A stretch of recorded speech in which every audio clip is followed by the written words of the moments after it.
Salut tout le monde et bienvenue dans ma save room. Aujourd'hui pour ce nouvel épisode de Bienvenue dans ma save room, un épisode du coup unboxing. Donc comme vous le voyez, voilà, j'ai juste ouvert ça pour voir si c'était vraiment ce que je pensais qui était dedans, et c'est bien ce que je pensais. Donc du coup, vous avez pu voir le titre, voilà, ça parle d'un fan comics du script de Romero pour Resident Evil, un truc comme ça. Donc en gros, pour ceux qui ne connaissent pas, avant les films d'Anderson, quand Capcom, tout ça, voulait faire un film Resident Evil, George A. Romero, donc qui est surnommé le papa des zombies, en gros, a fait un script pour un film Resident Evil, tout ça, mais il n'a pas accepté parce que blablabla, il faisait trop peur, je sais pas quoi. Et du coup, une personne, donc October Keegan, si je dis pas de bêtises, son nom, j'ai vraiment du mal à le retenir, 6le4, si je dis pas de bêtises sur Twitter, son arrobase, a voulu faire du coup une version comics, voilà, pour mettre en image du coup ce script de Romero. Et du coup, voilà, elle partageait plusieurs pages, tout ça. Il y en a plusieurs, dont moi, qui lui suggère l'idée de faire un jour en format physique. Et elle a fait ça du coup fin juillet 2022. Et voilà, donc je l'ai pris et je l'ai reçu. Donc du coup, on a donc le comics, et j'ai cru voir, quand j'ai ouvert tout à l'heure, qu'il y avait un autre truc. Ouais, donc du coup, voilà, vous aurez son nom. Donc hop, du coup, comme vous voyez, c'est October Keegan, c'est marqué là, October Keegan Art. Donc voilà le nom de la personne, tout ça. Voilà, donc ça c'est le petit papier pour remercier. Et du coup, voilà, le comics ressemble à cela. Donc j'aime vraiment la couverture et tout, comme vous voyez elle l'a signé là sur la couverture avec son nom.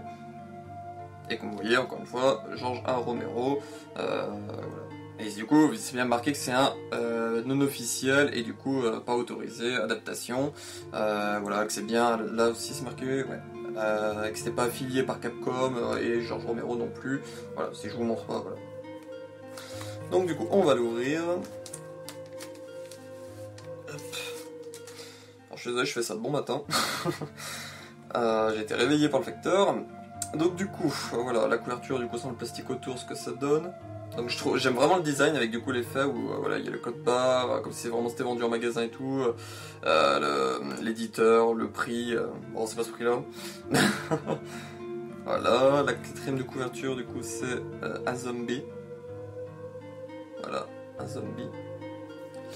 Et du coup, l'intérieur. Donc du coup la première page, qu'est-ce qu'on a? Resident Evil chapitre 1, première édition.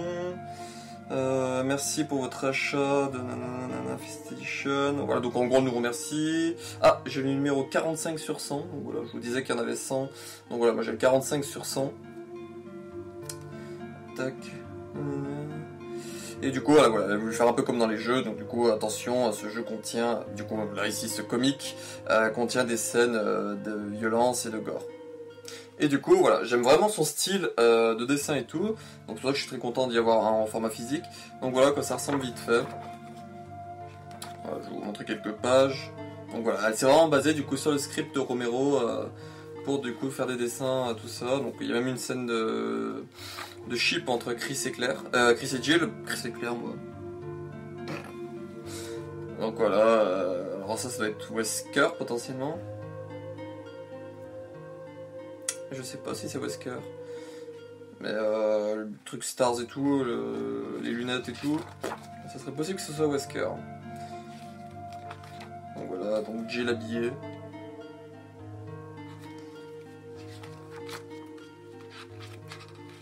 Ah c'est marrant, c'est marqué Hartley avec un E.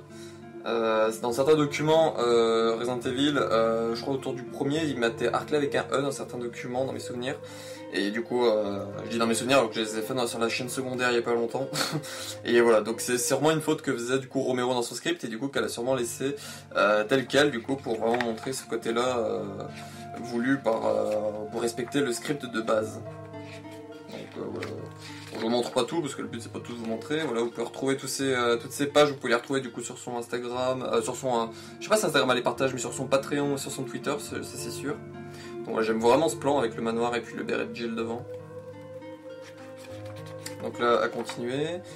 Ah, c'est cool. Donc du coup voilà, quelques petites infos, du coup les concept art, tout ça, de comment elle a dessiné les personnages en se basant du coup sur le script de Romero. Donc voilà, des choses comme ça, c'est vraiment cool.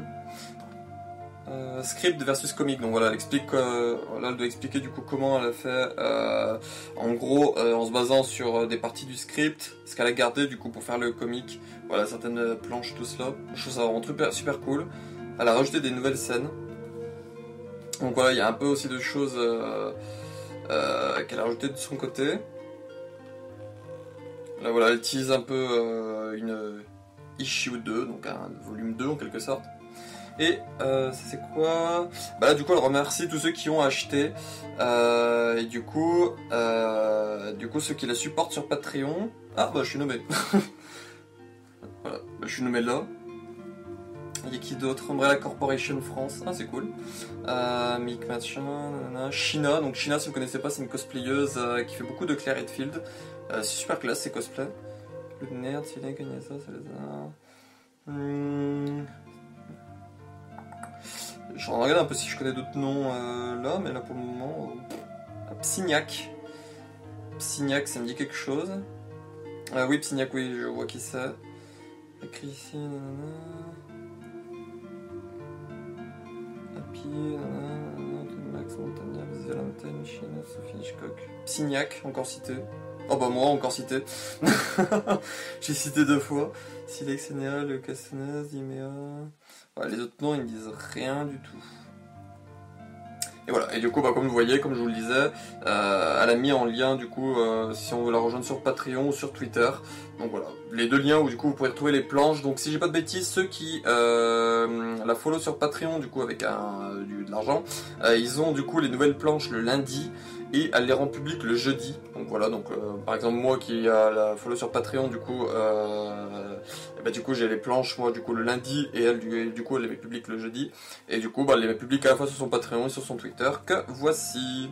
Et voilà, je vous mettrai les liens en description de ces réseaux sociaux. Donc et voilà, c'est la fin de l'unboxing de ce petit comics. Donc voilà, il a été un peu long parce que je voulais vraiment en parler. C'est vraiment un objet que je suis vraiment très content de posséder. Voilà, je le trouve vraiment cool. Je pense que je vais lui trouver une petite place pour le mettre vers la pièce là. Je verrai ce que je vais voir ce que je vais virer ou comment je vais le placer, mais voilà, je pense vraiment que je vais le mettre là d'avance parce que c'est vraiment quelque chose que je trouve vraiment cool. Et puis du coup, voilà, mettre un peu en avant la commu, notamment via des projets ultra cool comme par exemple celui-là. Voilà, donc j'espère que ce petit unboxing vous aura plu. Voilà, je vous tiendrai au courant quand le numéro 2 sortira parce que je pense me le prendre également. Si au cas où elle fait une réédition du coup du numéro 1, je vous le dirai aussi sûrement sur Twitter, voilà, je pense que j'y retweeterai, mais voilà. Donc je vous remercie encore une fois d'avoir regardé cette vidéo, on se retrouve pour une prochaine vidéo sur la chaîne, et puis bah, ciao.